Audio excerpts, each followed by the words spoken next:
गङ्गाधर नीलकलेबर पीतपटाम्बर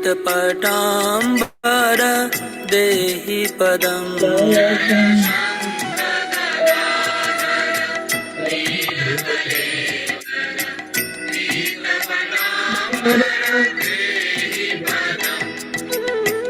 चन्दन चर्चित कुण्डलमण्डित कौस्तुभलाञ्छित देहि पदम् जय चन्दन चर्चित कुण्डलमण्डित कौस्तुभलाञ्छित देहि पदम् जय पंकजलोचन गुरुत सुशोभन। हरे कृष्ण। तो अभी हम लोग आप जो परसों दिन जहाँ से भागवत कथा रखा था वहां से आरंभ करेंगे। कल बीच में नरसिंह चतुर्दशी कथा हुआ। कल वापस हम लोग भागवतम में आ जा रहे हैं। हम लोग क्या श्रवण कर रहे थे कि कंस के वध के बाद कृष्ण और बलराम ने वसुदेव देवकी से जाके मिले, उनको सांत्वना दी, वो जेल से मुक्त किया, उनको वात्सल्य भक्ति प्रदान किया, वात्सल्य उनको वापस आया और फिर उन्होंने उग्रसेन को राजा बना दिया। यद्यपि उग्रसेन राजा बनने को इच्छुक नहीं थे, क्योंकि उनकी क्षमता भी कृष्ण के सामने उनकी क्षमता क्या थी। फिर भी भगवान ने उनको समझा के मथुरा का राजा बनाया उग्रसेन। और हमने ये पढ़ा कि मथुरा में जितने भी लोग रहते थे, क्योंकि वो हमेशा अमृत का पान करते थे,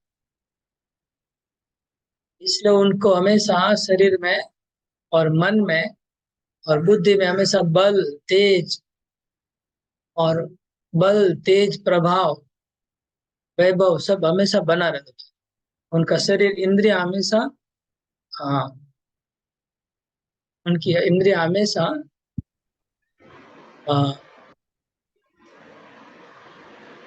सक्षम परफेक्ट रहती थी। कभी उनको कोई बुढ़ापा नहीं आया, इंद्रिया निस्तेज नहीं हुई, शरीर में बल धैर्य पौरुष हमेशा बना रहे।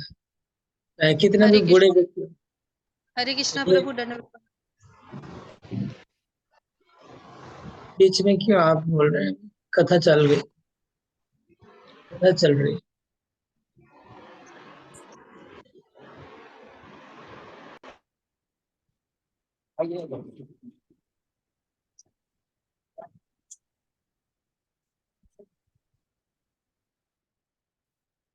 मथुरा के सब लोग बहुत ही जवान थे, यद्यपि वृद्ध थे, किंतु उनका शरीर में जवानी का पावर रहता था।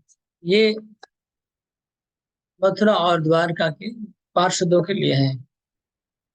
और फिर भगवान ने जितने भी यादव इधर उधर चले गए थे, कंस के डर से इधर उधर भाग गए थे, छुप गए थे, उन सबको सम्मान के साथ कृष्ण ने वापस बुलाया और मथुरा में निवास करवा दिया। और उनको जो भी सामग्रियां जीवन जीने के लिए आवश्यक थी, सब सामग्रियां भरपूर प्रचुर मात्रा में प्रदान कर दी। ये सब करने के बाद अभी आगे हम देखेंगे क्या हो।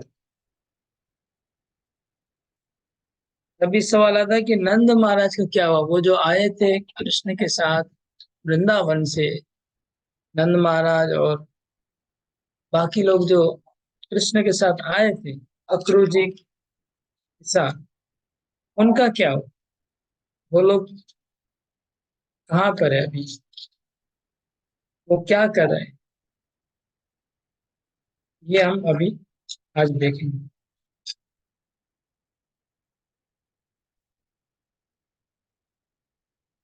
श्लोक नंबर 20।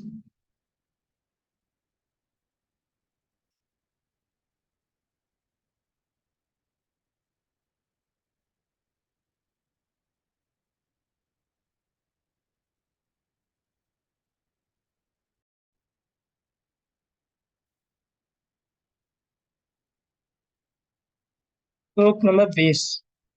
अथ नंदम समासाद्य भगवान देवकी सुत संकर्षणश्च राजेंद्र परिस्वजेद उच्चतो। इस प्रकार द्वारका और मथुरा यादवों का सबका समाधान करने के बाद, वसुदेव देवकी को, उग्रसेन को, सबको सेटिल करने के बाद कृष्णा तभी नंद महाराज के पास आए। तो नंद महाराज कहाँ थे? इतना देर तक उनका कोई वर्णन नहीं है। तो हमने सुना है कि जैसे वृंदावन से सब लोग आए थे, ग्वाल बाल और नंद महाराज, मथुरा के शहर के बाहर में, सबर्ब कहते हैं जिसको, उपनगरी, बाहर में, उपवन में, मथुरा के उपवन में, बाहर में उन्होंने कैंप लगाया था। जैसे हम लोग परिक्रमा में कैंप लगता है ना, टेंट लगा के रहते हैं, कैंप लगाया था, बाहर रह रहे थे, नगरी के अंदर नहीं, बाहर, नगरी के बाहर ही रह रहे थे नंद महाराज। और देखिए नंद महाराज का भक्ति देखिए, मतलब बहुत ही आश्चर्य की बात है कि कृष्ण वहां पर कंस को मार रहे हैं, उसके बाद वसुदेव देवकी गए, उग्रसेन को राजा बनाए, जो एक्टिविटी चल रहा है कृष्ण का, नंद महाराज कहीं पर भी जाके इंटरफेयर नहीं किए, डिस्टर्ब नहीं किए, वो अपना कैंप में रह रहे थे। वो ये सोच रहे थे कि कृष्ण को जो जरूरी काम है वो पूरा कर ले आराम से, फिर हमको याद करेंगे, हमारे पास आएंगे, तब बात करेंगे। नंद महाराज अंदर घुसे नहीं, मथुरा में जाके कृष्ण के पास मिलने गए, ऐसा कोई वर्णन नहीं है। वसुदेव से, देवकी से मिलने गए, वहां उनसे पूछा क्या चल रहा है, नहीं, कुछ नहीं। नंद महाराज अपने जगह थे, कृष्ण पूरा काम सेटल करके फिर नंद महाराज के पास आते हैं। वहां पर मथुरा के बाहर, जहां पर कैंप लगा हुआ था। नंद महाराज अकेले नहीं है, वृंदावन के सब गोप हैं, सब गोप हैं उनके साथ, सब लोग रह रहे हैं वहां। कृष्ण और बलराम दोनों आए। तो भगवान देवकी सुत है, यहाँ पर कृष्ण को देवकी सुत कहा गया है और बलराम को संकर्षण कहा गया है। संकर्षण और देवकी नंदन वो नंद महाराज से मिलने आए। परिस्वेजदम परिस्वजेदम उच्चतु। उन्होंने, कृष्ण और बलराम ने आकर के नंद महाराज को पहले प्रणाम करना चाहा, प्रणाम के लिए झुके, लेकिन नंद महाराज ने पहले उनको उठा के गोद में अपने गले लगा लिया, प्रणाम करने नहीं दिया। इसलिए यहाँ पर प्रणाम करने की बात नहीं लिखी है, आलिंगन करने की बात लिखी है। जी गोस्वामी और चक्रवर्ती ठाकुर कहते हैं कि नंद, कृष्ण बलराम ने नंद महाराज को प्रणाम करने का प्रयास किया, हाथ बढ़ाया, लेकिन नंद महाराज पहले उठा लिए और अपने गले लगा लिए। इसलिए यहाँ आलिंगन की बात लिखी है। और देव की सुत क्यों लिखा है? देव की नंदन भगवान आए, ऐसा क्यों लिखा है? क्योंकि अभी कृष्ण बलराम जो बात करेंगे नंद महाराज से, उसमें उनका दोनों भाव है, भगवान का, कृष्ण का दोनों भाव, वो देव की नंदन भी है और जसोदा नंदन भी है, दोनों हैं कृष्ण।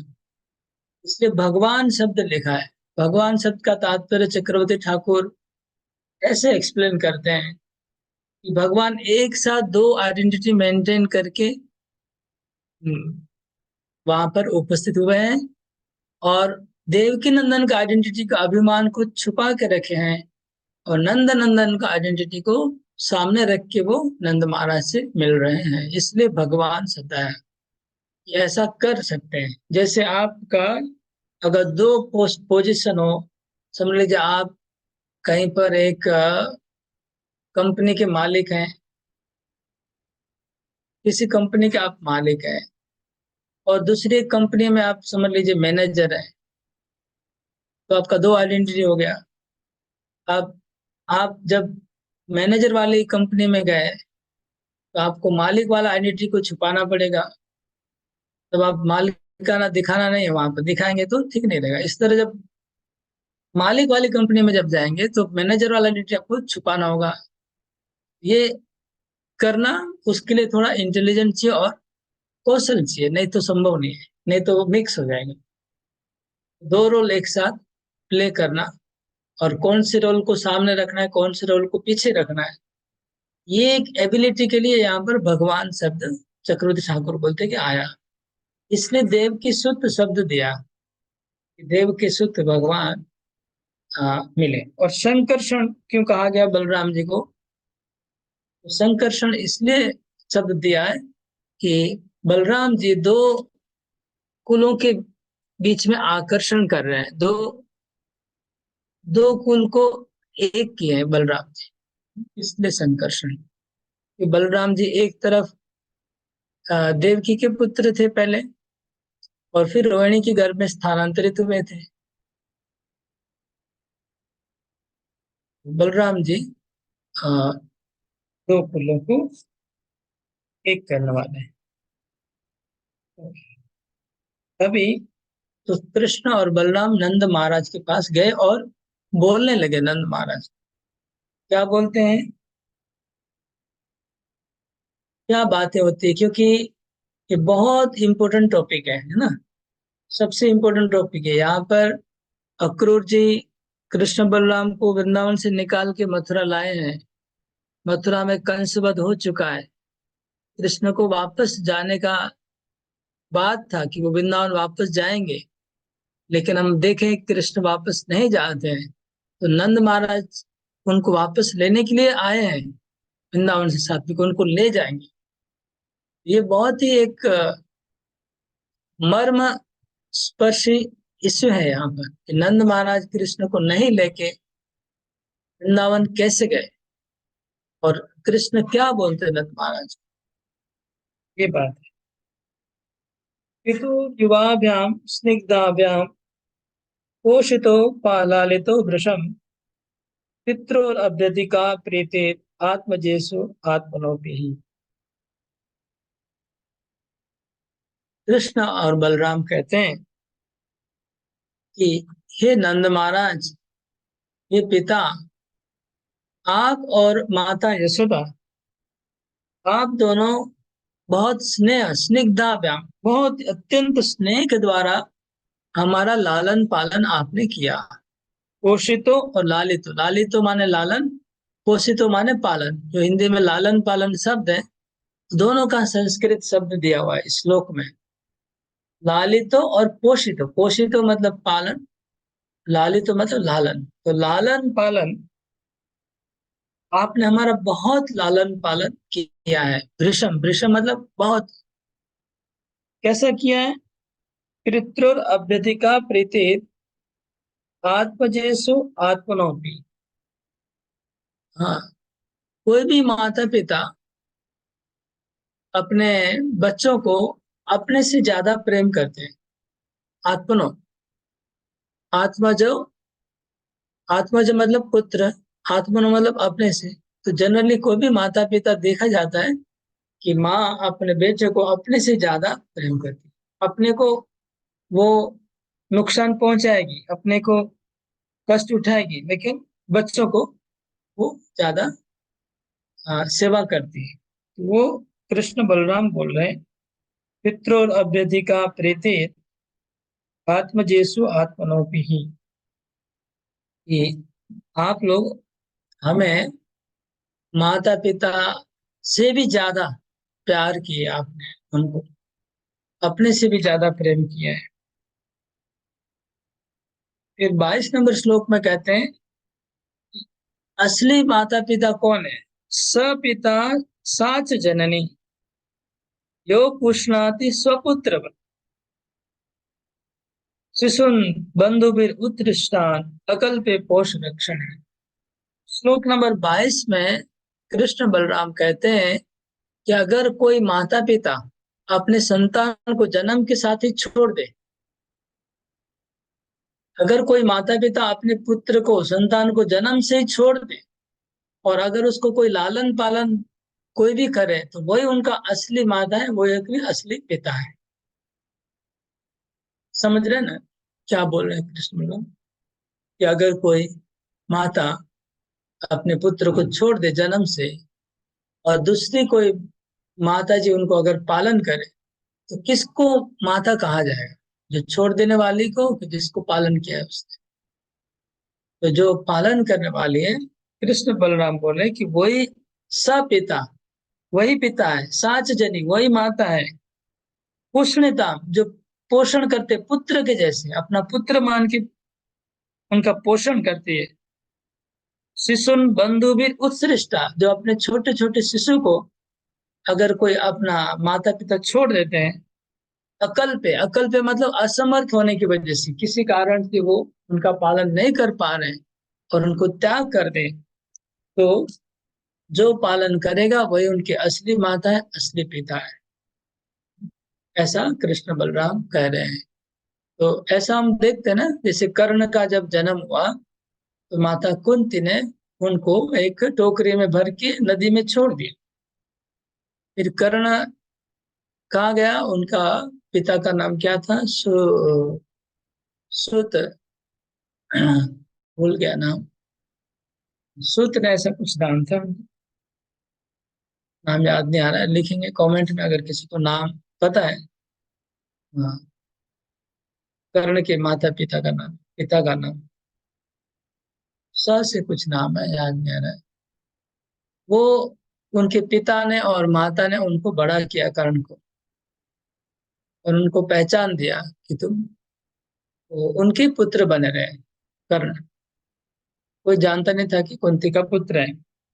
लेकिन जब महाभारत में अर्जुन का जब मरने का समय आ गया, अर्जुन का मृत्यु होने वाला था, उस दिन कुंती माता जाके कर्ण को बोलती है कि अर्जुन तेरा भाई है,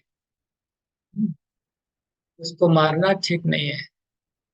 तो कर्ण कहते हैं कि अभी ये बात मैं नहीं मानूंगा, ये बात तुमने पहले क्यों नहीं बताया? तुम मेरी माँ हो, ठीक है तुम मेरी माँ हो, मैं मानता हूँ, सच बात है, इसमें 1% भी मैं भी अविश्वास नहीं कर रहा हूँ, क्योंकि मेरा जैसे जन्म से मैं देख रहा हूँ, मुझे लग रहा था कोई स्पेशल मेरे माता पिता होंगे, मैं ऐसा ऑर्डिनरी नहीं हो सकता हूँ, मेरे को था ऐसा मन में। तो तुम मेरी माँ हो, मानता हूँ, लेकिन तुमने तो मेरे को पालन नहीं किया, और कभी जीवन में कभी मेरे को बोला भी नहीं, कहीं पर भी मेरे को हेल्प भी नहीं किया। अभी अर्जुन का मृत्यु आ गया सामने, इसलिए तुम अपने स्वार्थ के लिए मेरे को बोल रही हो, तुम मेरे पुत्र हो, तो मैं नहीं मानूंगा तुमको अभी माता। तो ऐसा हो गया। तो क्या हुआ?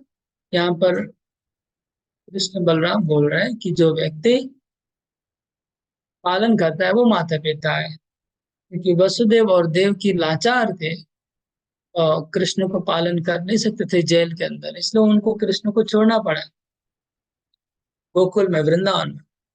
और वृंदावन में कृष्ण बड़े हुए, पालन हुआ। सेम बलराम का भी कैसे, बलराम जी भी वसुदेव के पुत्र हैं, लेकिन वसुदेव लाचार थे, उन्होंने रोहिणी को उनकी माता के साथ बलराम जी को भेज दिया वृंदावन,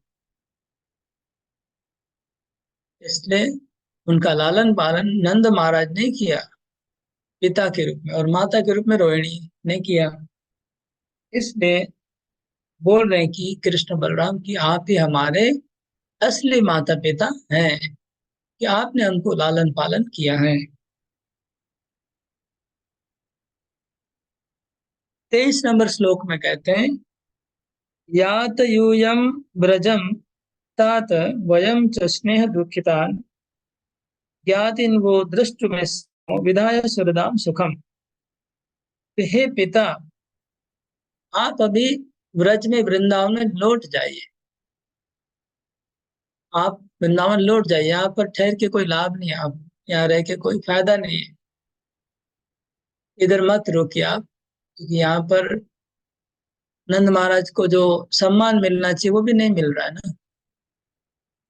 लेकिन अभी कृष्ण बलराम सम्मान दे सकते थे, लेकिन एनीवे वोटेवर कोई भी कारण हो, उनको वो उनका वैसा परिस्थिति नहीं है। यहाँ पर समा उधर वो लोग उधर ही उपवन में रह रहे हैं 2 दिन से। तो आप वृंदावन चले जाइए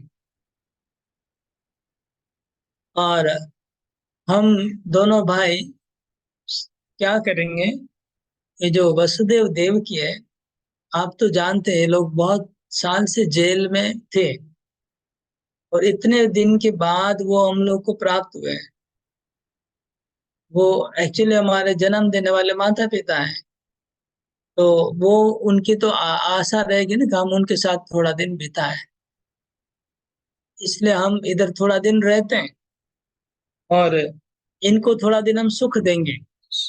विधाय सुहृदाम सुखम, इनको थोड़ा दिन सुख दे करके फिर हम वृंदावन में आएंगे, आ जाएंगे। हम लोग फिर आ जाएंगे वापस वृंदावन में और वहां पर आके रहेंगे। तो अभी आप चले जाइए। ये था जस्ट श्लोकों का साधारण अर्थ। ये साधारण अर्थ है श्लोकों का, चारों श्लोकों का साधारण अर्थ है। लेकिन इसमें बहुत सारे सवाल खड़े होते हैं जो हमारे आचार्य लोग सवाल खड़ा करते फिर उत्तर दे रहे हैं, वो हम चर्चा करेंगे। बहुत डीप है, बहुत ध्यान से सुनिएगा, मन लगा के सुनिएगा, नहीं तो समझ में नहीं आएगा। बहुत डीप सब्जेक्ट है, सवाल बहुत सारे उठते हैं। हाँ, तो पहले हम जीव गोस्वामी का समाधान बता देते हैं, फिर आपको अब बताएंगे चक्रवर्ती ठाकुर का उत्तर बताएंगे और डिटेल में। जीव गोस्वामी संक्षेप में जीव गोस्वामी कहते हैं कि कृष्ण बलराम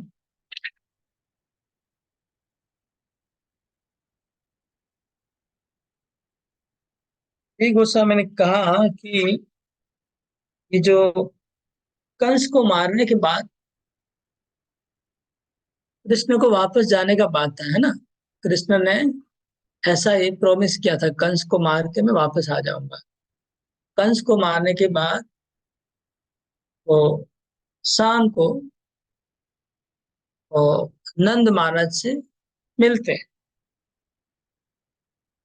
और कहते हैं कि बाबा हम लोग थोड़ा काम है, अभी उग्रसेन को हमको सेटिंग करना है, इसलिए आज रुक जाइए, हम लोग कल जाएंगे, कल वृंदावन जाएंगे। ऐसा बोल के एक दिन बढ़ गया, मतलब दूसरे दिन उग्रसेन को राजा बनाया।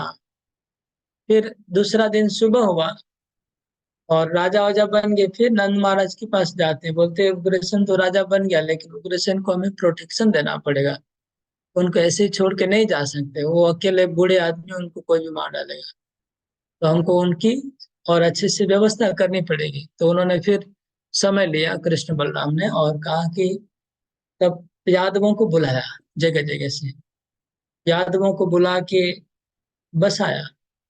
ऐसे एक दिन बीत गया, फिर शाम होती है, फिर नंद महाराज से मिलते हैं कृष्ण बलराम और बोलते हैं कि ये तो काम हो गया, लेकिन एक काम और बाकी है। हम फिर बोले कल सुबह जाएंगे। फिर सुबह नंद महाराज से मिलते हैं, तो एक काम और बाकी है, शाम को जाएंगे।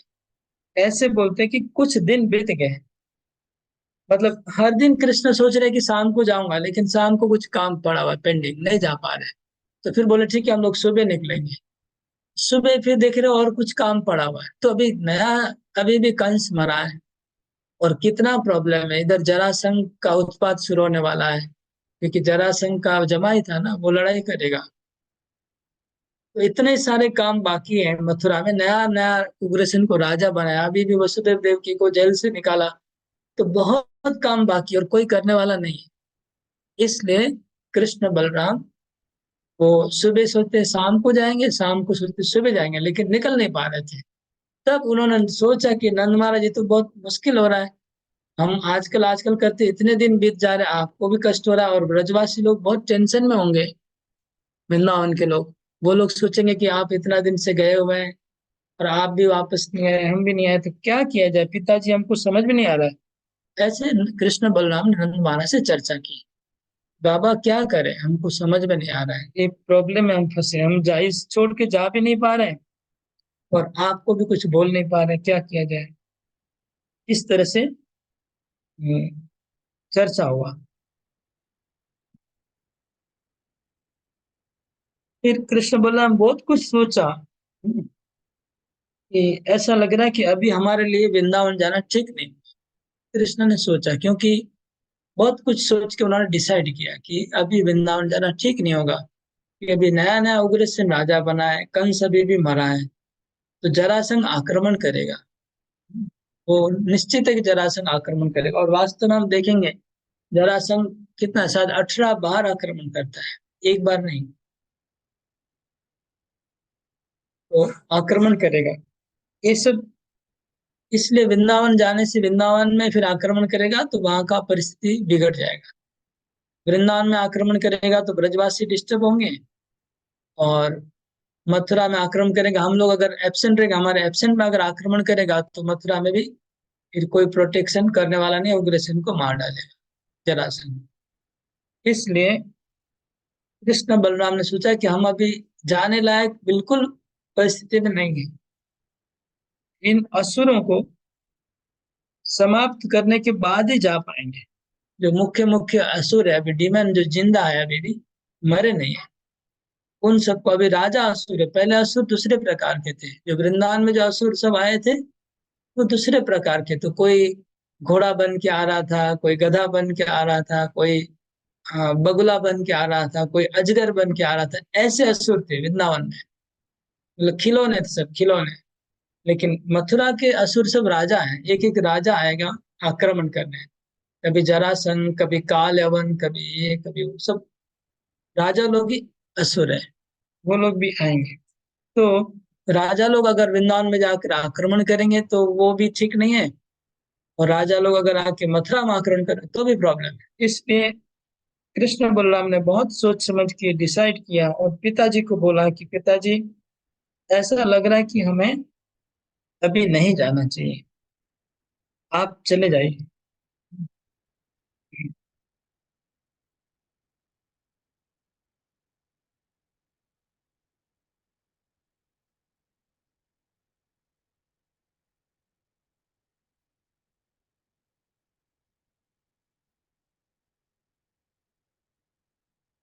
तो यहाँ पर कब आएंगे, तो इसमें लिखते हैं दंत वक्र का, मतलब जरासंध से शुरू करके दंत वक्र तक।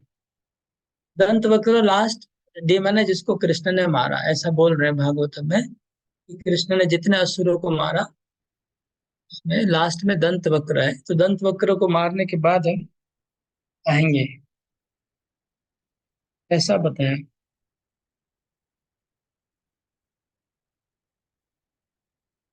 और कृष्ण बलराम ने यह भी कहा कि जो वसुदेव और देवकी हैं उनको भी हमें सुखी करना है, उनको सांत्वना देनी है, वो आपके मित्र हैं, वो आपके मित्र हैं, आपको बहुत सम्मान करते हैं, आप भी उनको बहुत मानते हैं। तो अगर हम अभी चले जाएंगे तो वसुदेव देवकी को खराब लगेगा, उनको अच्छा नहीं लगेगा। इसलिए आपके लिए हम चाहते हैं कि आपका वसुदेव से संबंध खराब नहीं हो, इसलिए हम यहाँ रहना चाहते हैं। हम तो चले जाएंगे आपके साथ, लेकिन फिर वसुदेव और आपके बीच में मन मुटाव हो जाएगा अगर हम चले जाएंगे तो। ये बात कृष्ण बलराम बोलते हैं कि हम लोग तो जा भी सकते हैं वृंदावन आपके साथ, लेकिन वसुदेव को खराब लगेगा, वो उचित नहीं है। आपको हम भेज देंगे वृंदावन, आप बुरा नहीं मानेंगे, आपका मन बहुत बड़ा है, आप सहन कर लेंगे हमारा विरह, लेकिन हम अभी मथुरा छोड़ के अगर चले जाएंगे तो वसुदेव जी का मन नहीं मानेगा, वो आपके प्रति बहुत नाराज हो जाएंगे। इन्होंने हमको बच्चे को वापस नहीं दिया, 11 साल के लिए उनको दिया था और वापस बच्चे को लेके चले गए, ऐसा सोचेंगे तो बहुत खराब हो जाएगा।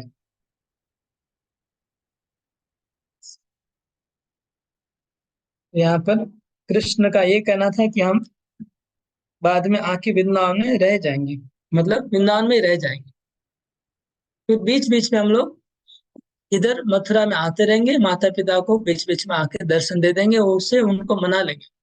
लेकिन अभी हमको थोड़ा दिन के लिए यहाँ रहना जरूरी है।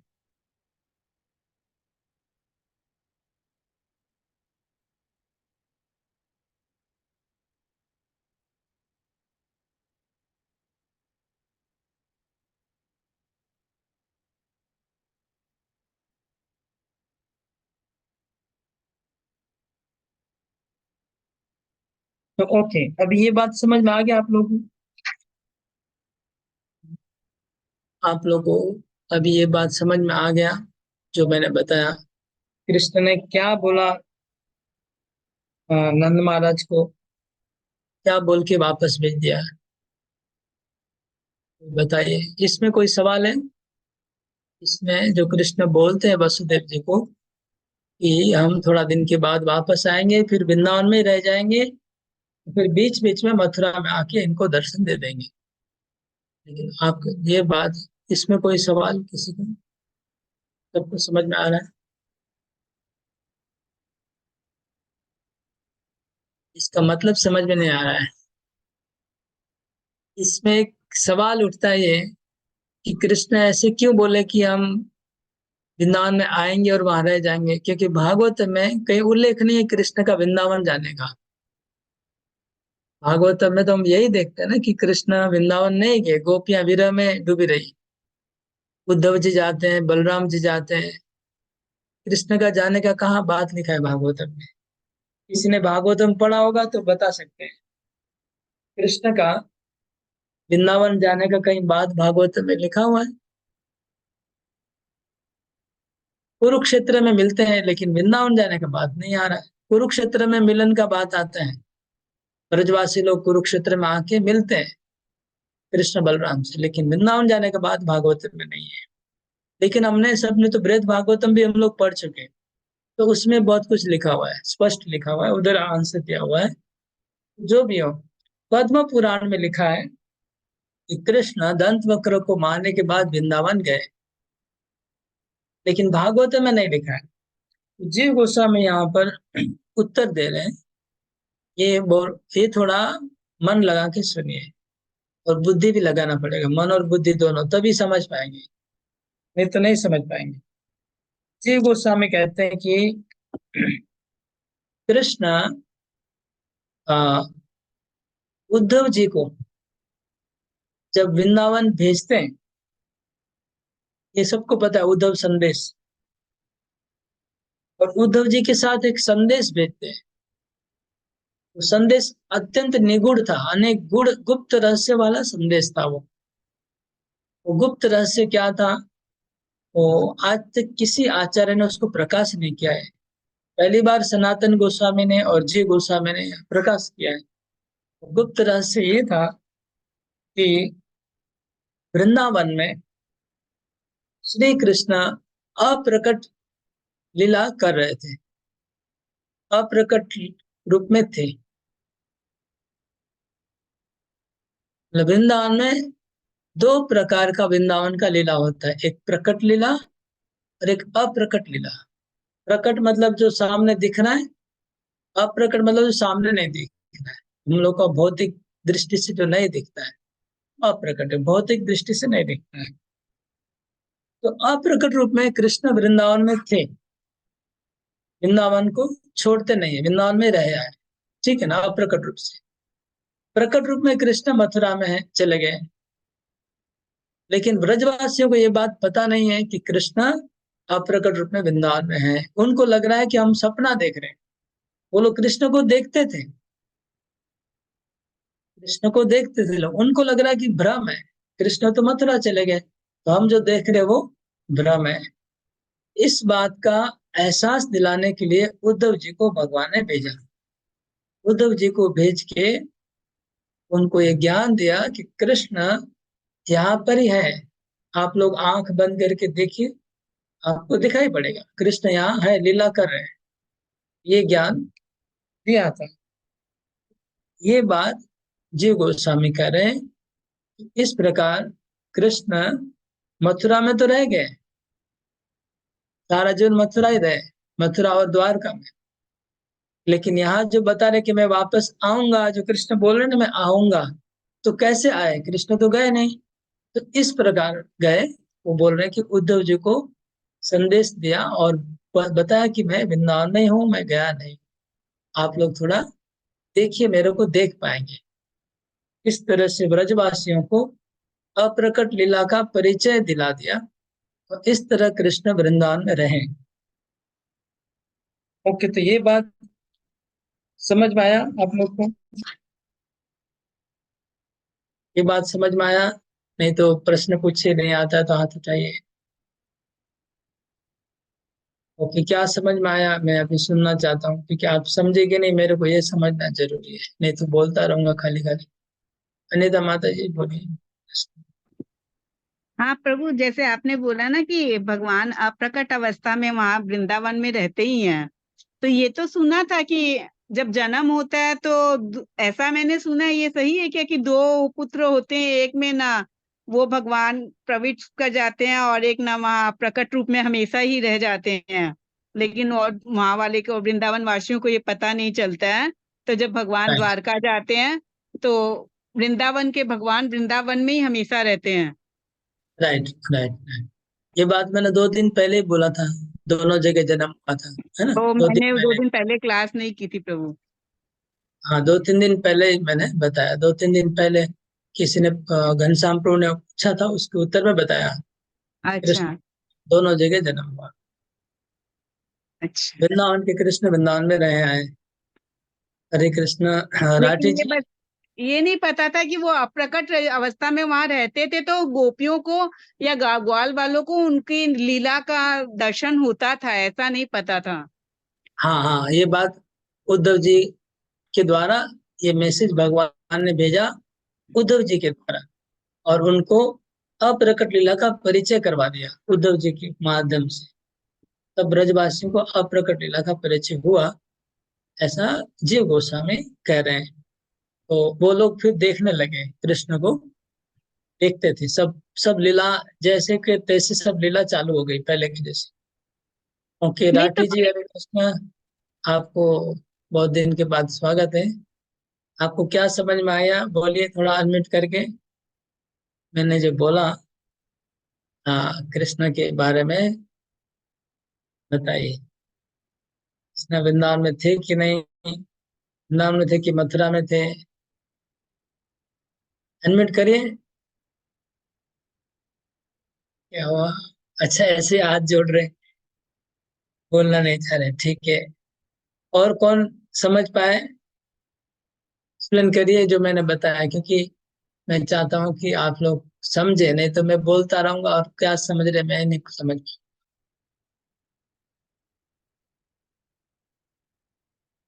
जो लोग का वीडियो ऑन है मैं देख पाता हूँ। हेमराज सिंह, आपका नाम, माता जी आपका नाम क्या है? आप अनम्यूट करके बोलिए। अनम्यूट करिए, सुनाई नहीं दे रहा है। हरे कृष्ण प्रभु, हेमाराज सिंह। यही आपका नाम है? जी प्रभु। ओके ओके, ठीक है। प्रभु, हाँ। प्रभु वृंदावन का जो गुप्त ये जो लीला था वो क्या मथुरा में उन लोगों को, वासियों को पता था क्या? नहीं, बिल्कुल नहीं। उन लोगों को पता नहीं है प्रभु। बिल्कुल नहीं, उनको तो यही पता है कि कृष्ण मथुरा में है, वृंदावन वासी कृष्ण हमारे हैं, उनके कृष्ण है ही नहीं, ये लोग वो ही सोचते हैं मथुरा वासी। जी प्रभु। और वृंदावन के लोगों को, उन लोगों को ये गुप्त लीला सभी को पता है प्रभु। अब वो उद्धव जी के जाने के बाद उनको परिचय मिला। जी प्रभु। हरे कृष्णा प्रभु। और कौन क्या समझे? राधा माता जी आपको क्या समझ में आया, बोलिए। हरे कृष्ण प्रभु। प्रभु वो मैं समझी हूँ कि जैसे वो अप्रकट रूप में थे वृंदावन में, तो वो क्या ना उद्धव जी को जाके संदेश भेजते हैं उनको वृंदावन वासी को समझाने के लिए कि ना मैं यहाँ पे प्रकट रूप में हूँ, आप लोग आंख खोल के देखिए, दिव्य चक्षु से देखिए, तो मैं मैंने हूँ। तो दोनों जगह ही उनका था, मैंने आप बताए भी थे आगे कि उनका जन्म दोनों जगह हुआ, मथुरा में भी वृंदावन में भी। तो वो उद्धव को संदेशा दे के भेजते हैं जब उनको पता पड़ता है वृंदावन वासी को कि कृष्णा यहाँ है। आगे वो सोचे कि यहाँ पे नहीं है। ओके, ठीक है। तो अभी ये हमने जो अभी सुना है वो जीव गोस्वामी का कमेंट्री था। अभी हम सुनेंगे विश्वनाथ चक्रवर्ती ठाकुर का कमेंट्री, और डीप है उसमें, और भी आपको नए तथ्य कुछ मिलेंगे। थोड़ा थोड़ा डाइजेस्ट कर सकते हैं ना, इसलिए एक साथ में डायरेक्ट वो नहीं बोला। अभी सुनिएगा चक्रवर्ती ठाकुर क्या बोल रहे हैं।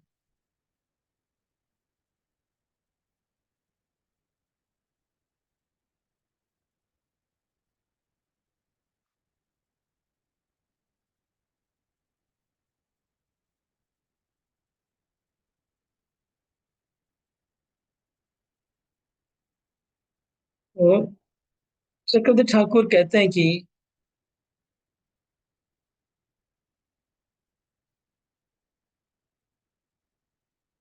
ये जो श्लोक है जिसमें लिखा है कि वही असली पिता है जो पालन करता है, जन्म देने वाला असली पिता नहीं होता है।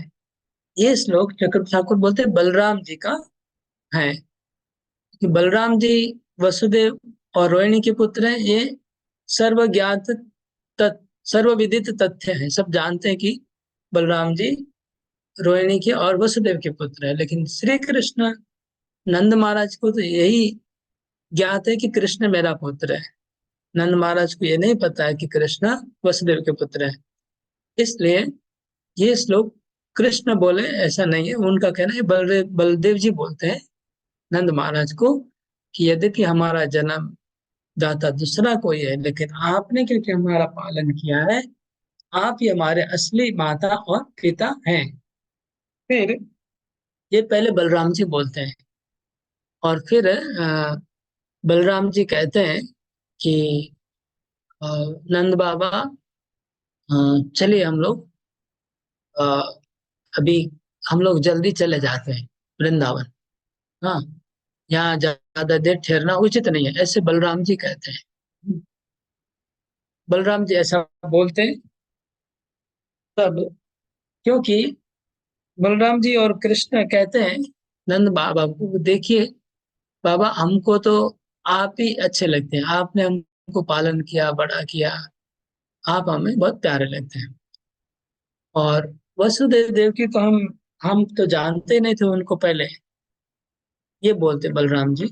और बोलते हैं कि देखिए यहाँ पर 2 दिन हो गया आपको बाहर, आपको कोई भोजन के लिए भी इनवाइट नहीं किया ये लोग ने, और ये लोग ने आपको सम्मान भी नहीं किया। आप 2 दिन से यहाँ मथुरा में बैठे हुए हैं, बाहर में उपवन में बैठे हुए हैं, तो आपको ये लोग सम्मान भी नहीं किए, कुछ भी नहीं किए, हमको ये अच्छा नहीं लग रहा है।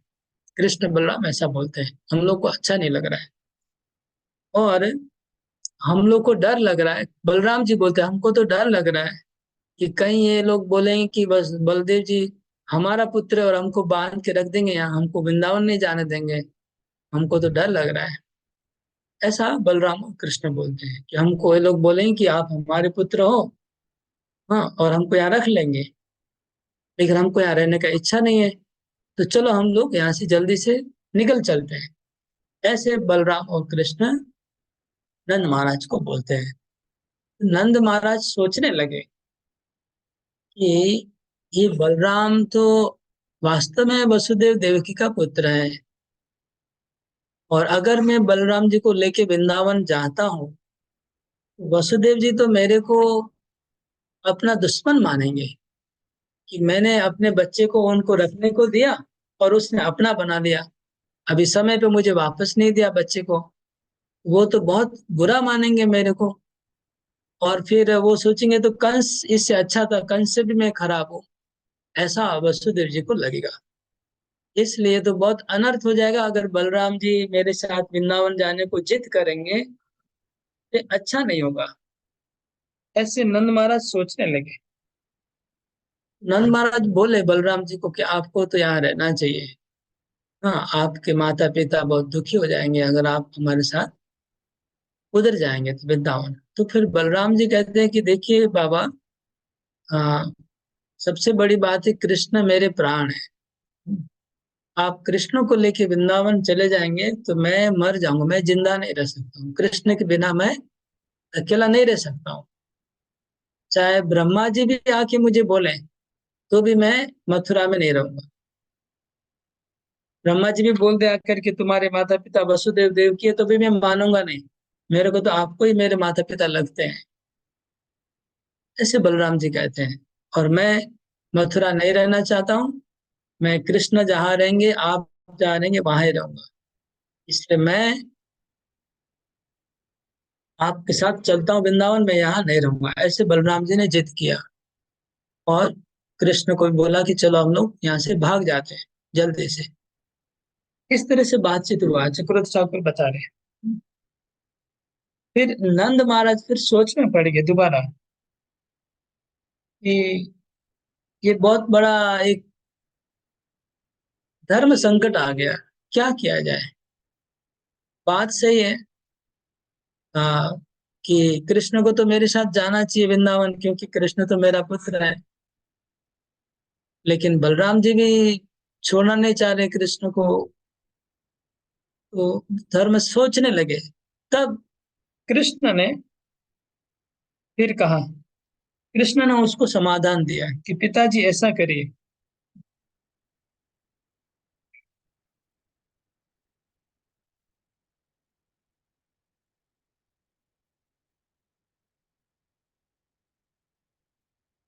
कृष्ण कहते कि पिताजी ऐसा करिए, आप, मुझे लग रहा है अभी आप चले जाइए।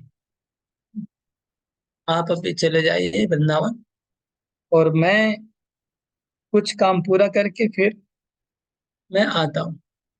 हम लोग आते हैं, फिर आप वृंदावन आएंगे। आप अभी चले जाइए।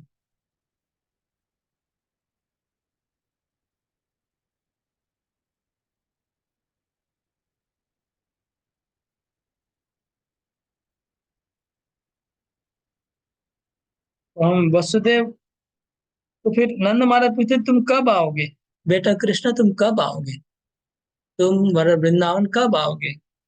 तब कृष्ण बोलते हैं कि हम वसुदेव और देवकी को कुछ दिन सुख प्रदान करेंगे और उनको सांत्वना देंगे, उनको शांत हो जाएगा मन, तब हम आ जाएंगे।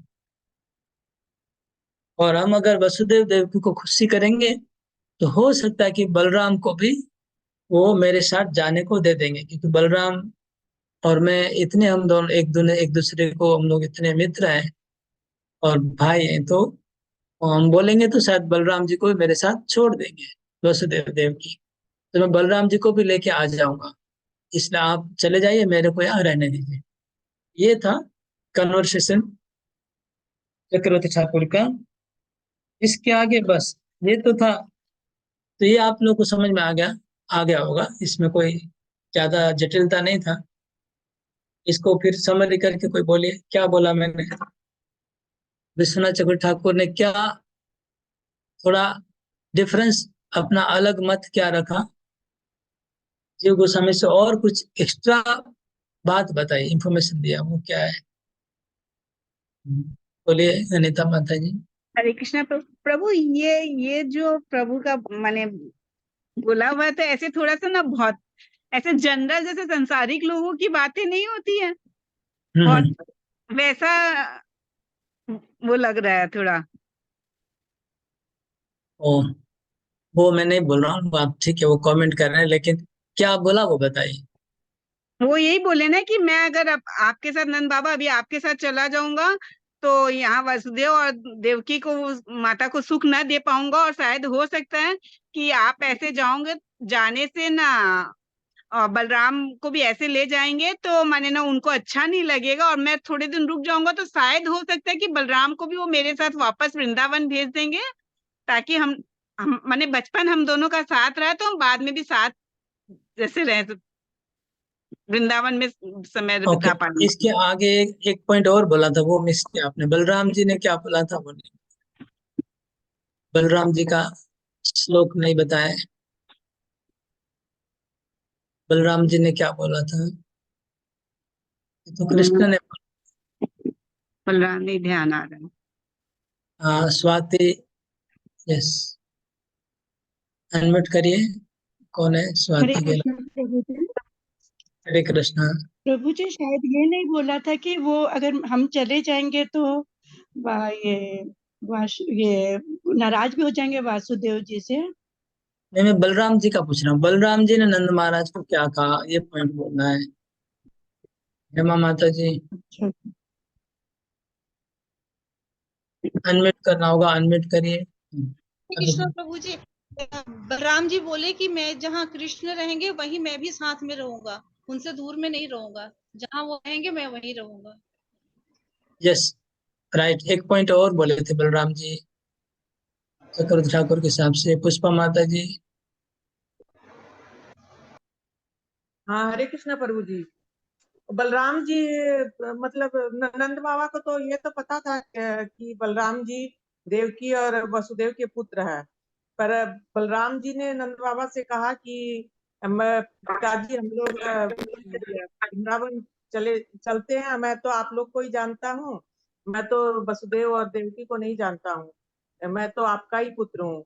अगर मैं मेरे मथुरा में नहीं रहूंगा, मुझे मेरे मथुरा में मन नहीं लगेगा, मैं तो कृष्ण का दोस्त हूँ और मैं कृष्ण के संग वृंदावन ही में रहूंगा, और हम लोग अभी वृंदावन चलते हैं। ओके, एक पॉइंट खाली मिस हो गया है बलराम जी का, और कोई ऐड करना चाहते हैं? स्टार्टिंग में सबसे पहले हरे बलराम जी। कृष्ण प्रभु, हरे हम्म। कृष्ण प्रभु। वो बलराम जी बोले उनको कि ना हमें बहुत डर लग रहा है कि ये लोग हमें यहाँ रख लेंगे तो हम लोग जल्दी से यहाँ भाग जाए, मुझे बहुत डर लग रहा है कि हमें ये लोग यहाँ रख लेंगे तो हम लोग जल्दी से भाग जाए। तो नंद बाबा को ये चीज अच्छा नहीं लगा कि डर के मारे हम लोग भाग जाएं। ओके, एक पॉइंट बलराम जी ने स्टार्टिंग में बोला था, वो ये था कि यद्यपि मेरे माता पिता वसुदेव देवकी हैं, लेकिन पालन आप लोगों ने किया है, इसलिए जो व्यक्ति पालन करता है वही असली पिता और माता होता है। वो जो श्लोक था वो बलराम जी का था, कृष्ण का नहीं था, ऐसा चक्रवर्ती ठाकुर ने बताया। बलराम जी ने कहा तो जन्मदाता माता पिता से वो असली नहीं है, जो जन्म देने के बाद उसकी सुरक्षा नहीं कर सकते हैं और किसी को और जगह रख देते हैं अपने पुत्र को, तो उनको जो लालन पालन करेंगे वही उनके असली माता पिता जाने जाते हैं। इसलिए आप ही हमारे असली माता पिता हैं, ऐसे उन्होंने बलराम जी ने कहा। बाकी सब बातें आप लोग ने बताई वो ठीक है। अभी मेरा एक प्रश्न है, अनीता माता जी, आपने कहा कि ये वर्णन ऐसा लग रहा है जैसे संसारी, आ, हमारे संसारी लोगों जैसा वर्णन लग रहा है। हरे कृष्ण। अनीता माता जी, आप हाथ उठाइए। अनीता चौधरी माता जी, हाथ उठाइए। हाँ, आपने बोला कि वर्णन संसारी जैसा लग रहा है, मतलब आपका कहने का मतलब ये लीला आपको मतलब स्पिरिचुअल आध्यात्मिक नहीं लग रहा है, भौतिक लग रहा है, ऐसा लग रहा है क्या? नहीं, कन्वर्सेशन जो आप बोले ना, जैसे जनरल हम लोग संसारिक में रहते हैं ना तो ऐसे बोलते हैं, ऐसा मुझे लगा। तो मतलब ठीक है, वो तो समझ रहा हूँ। तो इसको आपको आध्यात्मिक लग रहा है कि भौतिक लग रहा है? इसमें भौतिकता भगवान है दिख। तो आध्यात्मिक है ही, हम भौतिक है इसलिए हमारा वैसे और ध्यान जाता है प्रभु। ओके, आपको मतलब भौतिक जैसा लग रहा है? ऐसा नहीं बोल सकते हैं। अच्छा, मध्य एक्स- तो भगवान जब अवतार लेके आते हैं हाँ, मनुष्य के जैसी लीला करते हैं। मनुष्य में जैसा हाव भाव होता है, जैसी बात, ऐसे परफेक्ट मनुष्य के जैसे लीला करते हैं, तभी मनुष्य लोग उसको आस्वादन कर सकते हैं। अगर अपने भगवान अपनी भगवत्ता में रहे तो कुछ भी नहीं होगा, फिर तो उनको मथुरा भी जाने की जरूरत नहीं है, क्योंकि वृंदावन से ही कंस को मार सकते हैं, वृंदावन से ही जेल को तोड़ सकते हैं, तो कुछ भी जरूरत नहीं है। भगवान को अवतार लेने की जरूरत नहीं है, गोलोक धाम से ही सब उड़ा देंगे, वहां से बटन दबाएंगे सब उड़ जाएगा। भगवान अवतार लेते हैं, सब लीला करते हैं मनुष्यों के जैसे। तो मनुष्यों के जितना ज्यादा मनुष्य के जैसा लीला करेंगे उतना ही ज्यादा आस्वादनीय होता है। जितना उनका लीला हमारे जैसा होता है उतना ज्यादा आस्वादनीय होता है। ओके,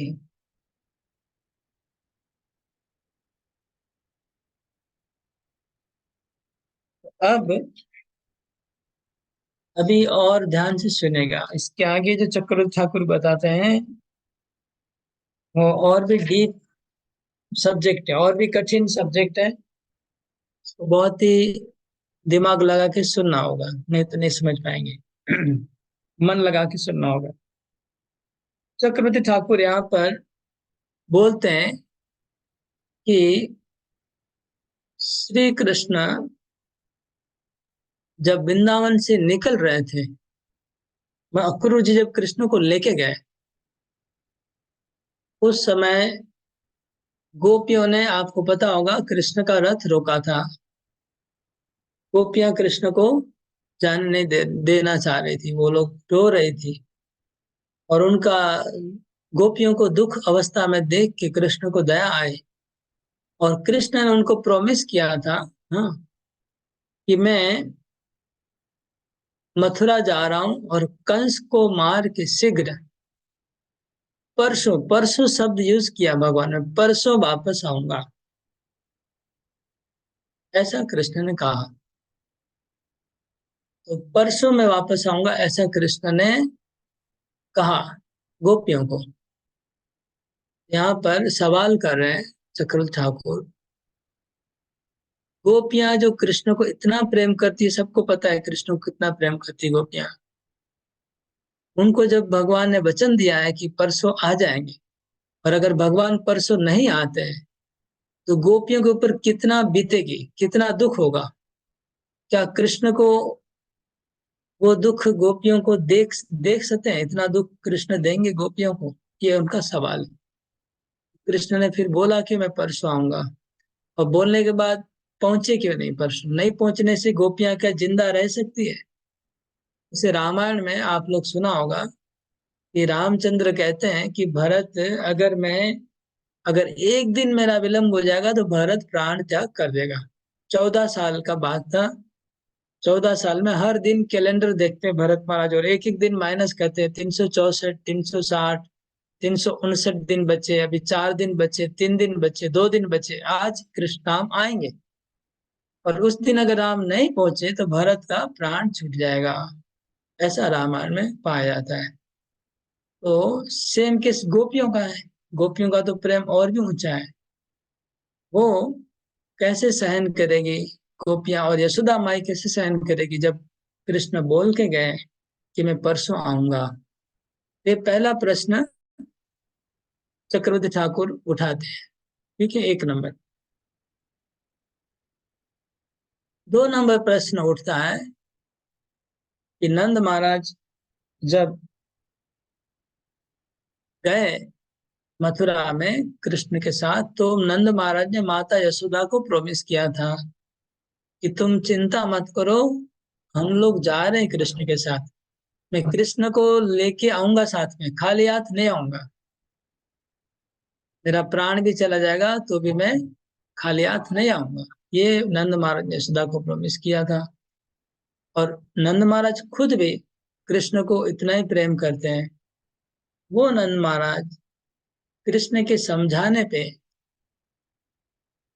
कृष्ण के समझाने पे खाली हाथ कैसे ब्रज में लौटे बिना कृष्ण के? ये दूसरा सवाल चक्रवर्ती ठाकुर खड़ा करते हैं कि नंद महाराज बिना कृष्ण के वापस ब्रज में कैसे आ सकते हैं? ये संभव है? क्या नंद महाराज के प्राण निकल नहीं गए जब कृष्ण बोलते हैं कि आप चले जाइए मेरे को छोड़ के बिना अकेले?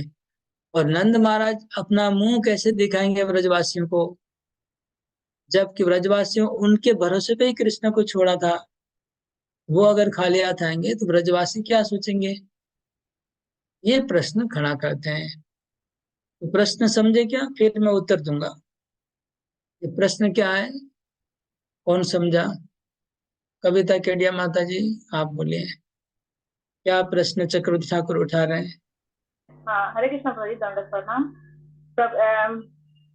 चक्रवर्ती ठाकुर जी ने कहा है कि जो गोपियां, मतलब गोपियों से वादा किए थे कृष्ण जी ने कि वो उनसे मिलने जरूर आएंगे, तो वो कैसे फिर आए, मतलब वो वादा अपना कैसे निभाए, और यशोदा माँ को नंद बाबा ने यशोदा मैया को बोले थे कि वो मतलब लेके आएंगे कृष्ण को, तो वो फिर मतलब क्यों नहीं लेके आए, वो कैसे लेके आएंगे, ये प्रश्न था।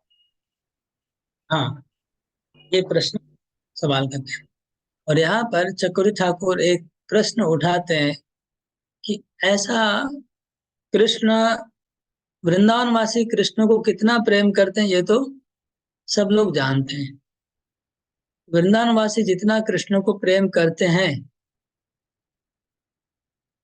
क्या बदले में कृष्ण भी उनको उतना ही प्रेम करेंगे? कम तो नहीं कर सकते हैं। अगर उतना ही प्रेम कृष्ण वृंदावनवासी को करेंगे तो फिर वो उनको छोड़ के मथुरा में कैसे रह गए? उनको वापस तो जाना चाहिए, नहीं जाएंगे तो उसका मतलब उनकी प्रेम में कमी आती है। अगर कृष्ण वापस नहीं लौटते हैं उनके वचन के अनुसार और नंद महाराज को अकेले भेज देंगे, उसका मतलब कृष्ण के प्रेम में कमी दिख रही है और ऐसा नहीं होना चाहिए, नहीं हो सकता है। ये तीसरा सवाल उठाते हैं कि ऐसा लग रहा है कि कृष्ण के प्रेम में यहाँ कमी आ रही है अगर वो नहीं जाते हैं तो नंद महाराज के साथ। तो तीसरा प्रश्न समझ गए क्या है?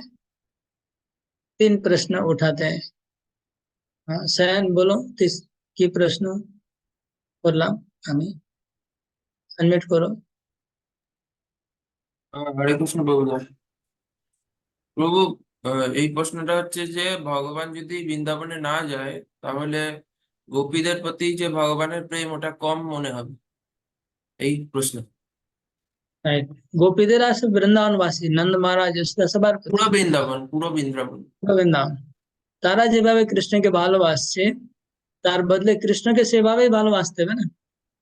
কিন্তু কৃষ্ণ যদি না যায় তার মানে উনি তো, তাহলে উনি ওখানে যে বললেন তো মিথ্যা হয়ে গেল না যে আমি परसों दिन फिर আসবো। वो जो बोल के है कि मैं कंस को मार के वापस आ जाऊंगा, हाँ इसको मार के वापस आ जाऊंगा, तो बात झूठी तो झूठा कैसे बोलेंगे कृष्ण? क्योंकि प्रेम का तो झूठा नहीं बोल सकते हैं। अभी इसका समाधान चक्रवर्ती ठाकुर कर रहे हैं, इसका उत्तर दे रहे हैं। इसको अभी ध्यान से समझिए, थोड़ा दूसरा ही टोटली नया एंगल से मतलब बात हो रहा है, दूसरे एंगल से इसका उत्तर दिया जा रहा है। अच्छा टाइम तो बहुत हो गया, मेरे को ध्यान में नहीं था। ठीक है, इसको मैं बोलने में जो टाइम लगेगा 10-15 मिनट बोल देता हूँ।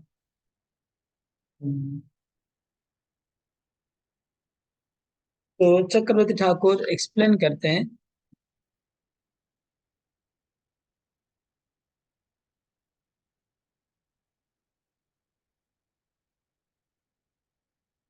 चक्रवर्ती ठाकुर कहते हैं कि भगवान की एक अचिंत योग माया शक्ति है। अचिंत योग माया शक्ति के प्रभाव से कृष्ण ने वहां पर 2 नंद महाराज प्रकट हो गए। 2 नंद महाराज हो गए प्रकट मथुरा में। जब कंस का वध हुआ उसके बाद कृष्ण जब नंद महाराज से मिलने गए तो वहां 2 नंद महाराज प्रकट हो गए। और 2 पूरा जो सेट था, नंद महाराज और साथ में ग्वाल बाल थे, सब 2 सेट हो गया, 2 सेट रेडी हो गया तुरंत। 2 सेट, 2 सेट होने का कॉन्सेप्ट भागवतम में वो प्रमाण देते, और भी कई जगह होता है।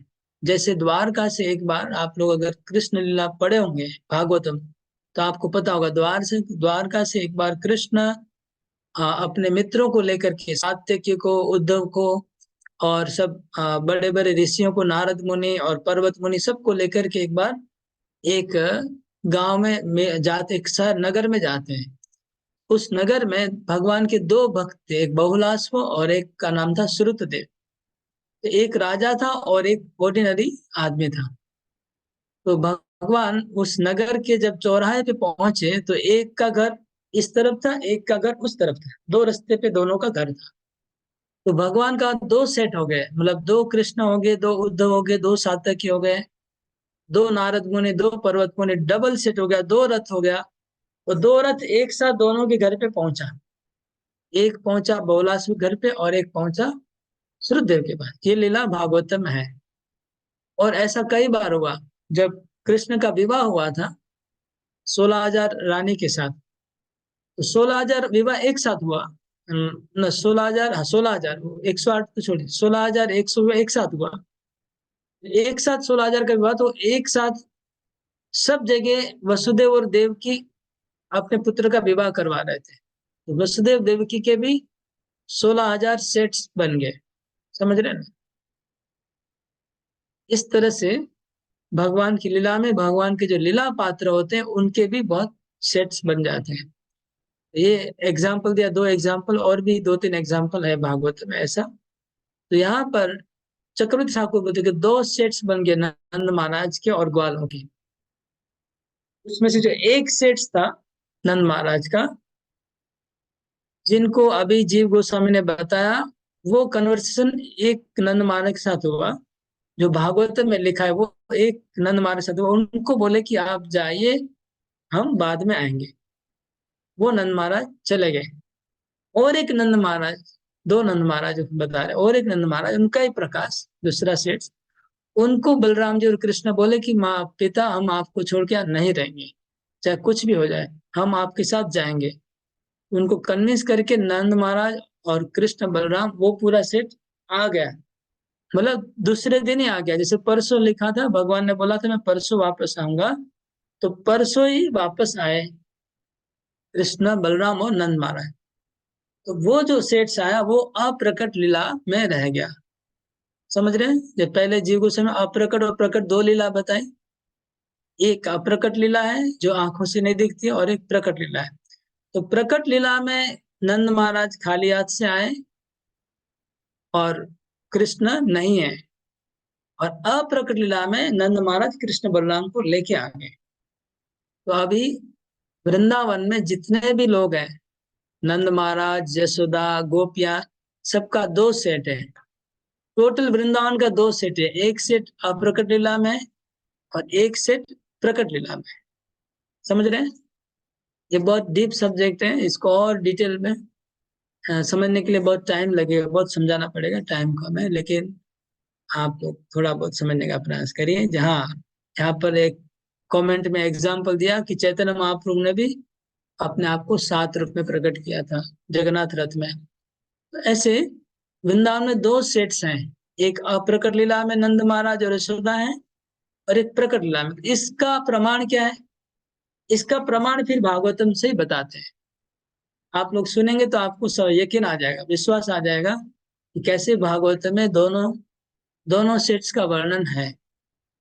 वो आप लोग सुनिए ध्यान से। जब उद्धव जी को कृष्ण ने मथुरा से भेजा वृंदावन संदेश लेके, जब उद्धव जी वृंदावन में प्रवेश किए तो उन्होंने क्या देखा, उसका वर्णन है। उन्होंने देखा कि गायें जोर जोर से रंभा रही हैं, और जो सांड थे पूंछ उठा के जोर जोर से गायों के पीछे भाग रहे हैं, बछड़े इधर उधर भाग रहे हैं, और सब गोपियां आनंद से गीत गा रही और अपना दधि मंथन कर रही हैं, और पूरा गोकुल में दधि मंथन का आवाज आ रहा है, गायों का रंभाने का आवाज आ रहा है, चारों तरफ हरियाली है, आनंद ही आनंद दिखाई पड़ा।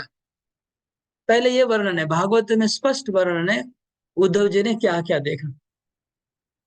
अब ये था अप्रकट लीला का दर्शन, क्योंकि प्रकट में जब वृंदावन में कृष्ण नहीं है तो सब लोग यही कहते कि अप्रकट में जब कृष्ण वृंदावन में नहीं है तो सुख कहाँ है, आनंद कहाँ है, वो तो दुख में है। सब तो गोपियां एकदम क्षीण होके दुबली पतली हो गई है, गायें सब घास खाना बंद कर दिए है, पानी पीना बंद कर दिए, वो दुबली पतली हो गई है, हरियाली नहीं है, सब पेड़ पत्ते सूख गए थे, जमुना का पानी सूख गया था, गोवर्धन खुद एकदम ये हो गया था। ये जो प्रकट लीला का तो वर्णन हम लोग सुनते हैं कि पूरा वृंदावन सूखा हो गया था कृष्ण के विरह में, सब गाय गोपियां सब सूखे हो गए थे, और नंद महाराज यशोदा की आंखों से विरह की नदी बह रही थी, अश्रुधारा। लेकिन उद्धव जी ने पहले आनंद देखा पूरा, और फिर उद्धव जी बाद में गोपियों से मिलते, वहां विरह का भी वर्णन है कि गोपियां कैसे विरह में, कृष्ण के विरह में दुखी थी, और विरह में उन्होंने क्या क्या, भ्रमर गीत तो ये सब हुआ, विरह में हुआ, चित्र जल्प भ्रमर गीत से विरह में हुआ। तो दोनों चीज कृष्ण ने अनुभव किया, उद्धव जी ने वृंदावन में आनंद भी अनुभव किया, और विरह, दोनों चीज संभव नहीं है। जब कृष्ण वृंदावन में नहीं है तो दुख का अनुभव होगा, और अगर कृष्ण है तो आनंद का अनुभव होगा। तो दोनों चीज कैसे अनुभव हुआ? तो यही इसका प्रमाण है कि वृंदावन में दोनों लीला एक साथ चल रही थी। अप्रकट लीला चल रही थी जहां पर कृष्ण बलराम के साथ सब लोग आनंद में डूबे, वो भी उद्धव ने देखा। और प्रकट लीला भी देखा जहां पर कृष्ण के विरह में वो लोग डूबे हुए थे।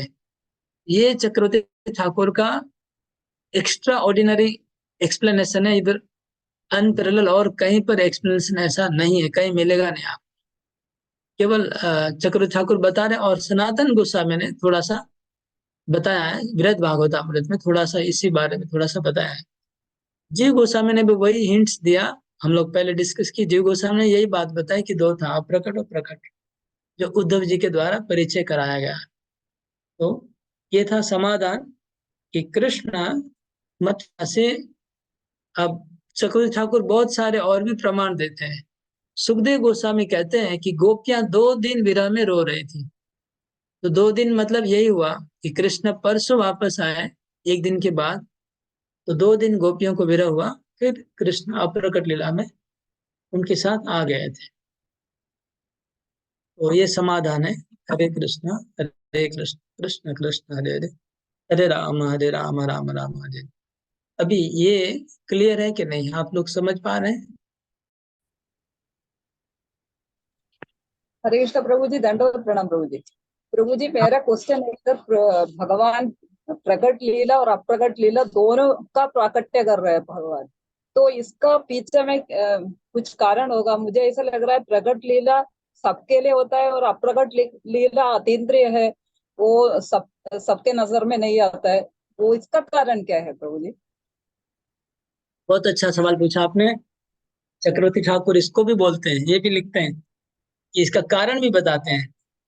वो बोलते हैं कि अप्रकट लीला और प्रकट लीला करने का कारण बता रहे हैं चक्रवर्ती ठाकुर कि अप्रकट लीला तो इसलिए कर रहे हैं कि जो ब्रजवासी हैं उनको कृष्ण के बिना वो लोग जिंदा नहीं रह पाएंगे, उनको साथ रहना ही है कृष्ण को, और वृंदावन छोड़ के कृष्ण जा नहीं सकते।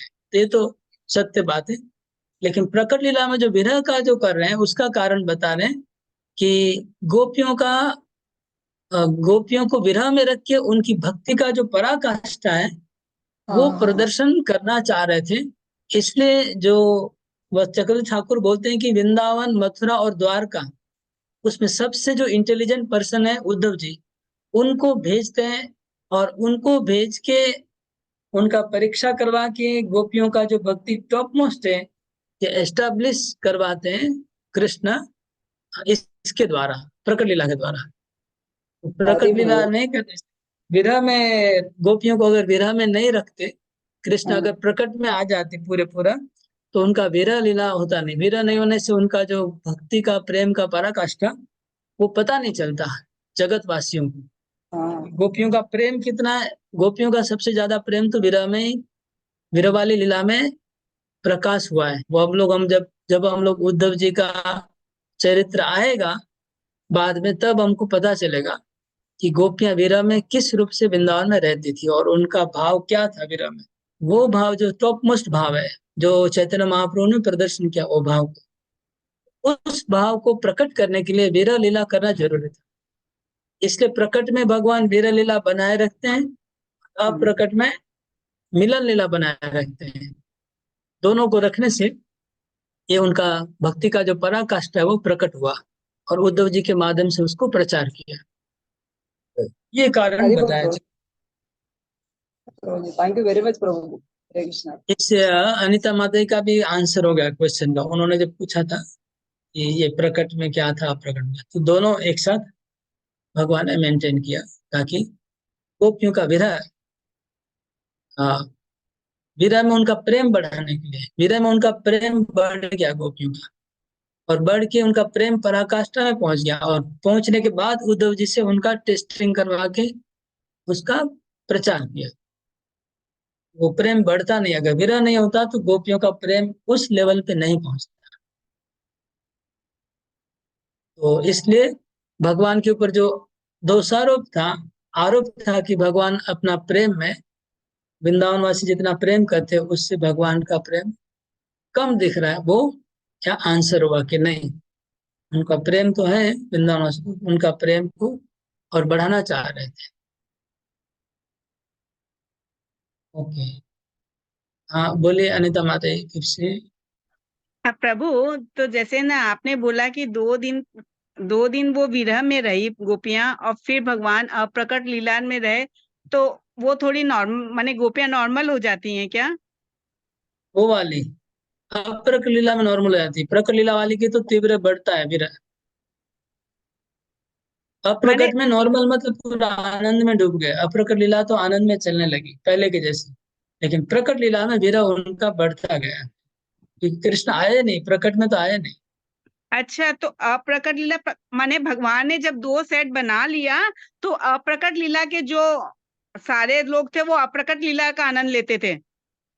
हाँ वो आनंद चालू हो गया पहले के जैसा ही। अच्छा अच्छा। और ये पहले अप्रकट के, लीला और ये प्रकट लीला वाले वैसे ही विरह में रहे। हाँ उनका विरह बढ़ता गया दिन दिन। अच्छा अच्छा। प्रकट लीला, अप्रकट लीला में जो वृंदावन में पहले जो भगवान ने लीला की थी, पहले जो सारी लीला, वो सब लीलाएं वापस शुरू हो गई अच्छा अप्रकट में। और प्रकट में इनका विरह बढ़ता गया कि कृष्ण अभी नहीं आए, अभी नहीं आए, आज नहीं आए, कल आएंगे, आते रहेंगे, यही चलता रहा।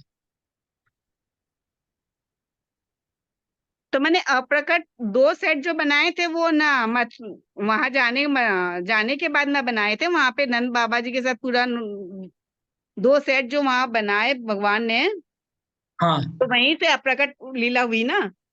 वहां से चालू हुआ, वहां से हाँ, स्टार्ट करवाया। वहीं से चालू हुई ना। हाँ ठीक, ठीक है। हरे कृष्ण। हरे कृष्ण। कि भगवान की योग माया शक्ति अचिंत्य शक्ति है, ये वो सब घटाती है, अघटन घटन कर सकती है। जैसे वर्णन आता है कि मथुरा में जब जरासंध ने आक्रमण किया, तो शाम को सब लोग मथुरा में सोए थे और सुबह नींद से जगे तो सब लोग द्वारका में पहुंच गए। रातों रात सबको नींद में ही शिफ्ट कर दिया। वहां द्वारका में बंगले भी बन गए, घर भी बन गया, अलॉटमेंट भी हो गया, कौन से घर में कौन रहेगा, कौन से बेडरूम में कौन सोएगा, सब अलॉटमेंट हो गया सबका। और सुबह उठ के देखे कि अपना द्वारका में पहुंच गए। तो ये भगवान की अचिंत्य शक्ति है, ऐसा सब कुछ कर सकती है। इसी तरह से वृंदावन में ये अचिंत्य शक्ति ने ऐसा कार्य किया। ओके, हरे कृष्णा। और कुछ कमेंट क्वेश्चन? तो ये चक्र ठाकुर का जो एक्सप्लेनेशन किया, इसको थोड़ा याद रखिएगा, समझिएगा। सैन बोलो, स्वाति उनका प्रश्न अनम्यूट करो। হরে কৃষ্ণ প্রভু, ধন্যবাদ। हरे প্রভু कृष्णा। প্রভু বলছিলাম একটা প্রশ্ন, যে উদ্ধবজি যখন যাচ্ছিল সন্দেশ বার্তা নিয়ে, তখন বৃন্দাবনে যখন যাচ্ছিল, তখন একদিকে সবাই বৃন্দাবনবাসীকে দেখেছে যে খুশি আছে, আর যখনই গোপীদের কাছে গেছে তখন দেখছে বিরহ। এই দুটো একসাথে কি করে হচ্ছে প্রভু? এটাই মানে প্রকট লীলা অপ্রকট ও লীলা দুটো। উদ্ধব উদ্ধব উদ্ধব ভগবানের কৃপায় দুটো লীলাই দেখতে পারছে। ও, দুটো একসাথে যখন, দর্শন হ্যাঁ করছে। যখন যখন প্রবেশ করেছে পুরো অপ্রকট লীলা দেখেছে। যখন উদ্ধব প্রবেশ করেছে তিনি অপ্রকট লীলা দেখেছে পুরো। যখন নন্দ মহারাজ কাছে গেছে, যশোদা মাতার কাছে গেছে, ওদের কান্নাকাটি দেখেছে, তখন প্রকট লীলা দেখতে পাচ্ছে। এক জায়গায় এক একটা দর্শন করছে প্রভু। হ্যাঁ দুটোই দেখতে পেরেছে। ঠিক সে আছে। ডিটেল নেই কোথায় কি দেখলো সেটা আর দেখা নেই, কিন্তু দুটোই দেখেছে। মানে ভাগবতে দুটোই বর্ণনা আছে, আনন্দের বর্ণনা আছে, দুঃখের বর্ণনা আছে। ঠিক ओके, আছে। ठीक है, अभी आप लोग अनम्यूट कर सकते हैं सब लोग। हरे कृष्णा कृष्ण कृष्ण हरे हरे, हरे कृष्ण हरे हरे, हरे राम हरे राम। हरे कृष्ण प्रभु प्रणाम। प्रभुपाद। ধন্যবাদ। हरे कृष्ण प्रभु हरे प्रणाम। कृष्ण प्रभु, सादर प्रणाम। हरे कृष्णा प्रभु जी, धन्यवाद। गदाधर नीलकलेवर पीतपटाम्बर देहि पदम्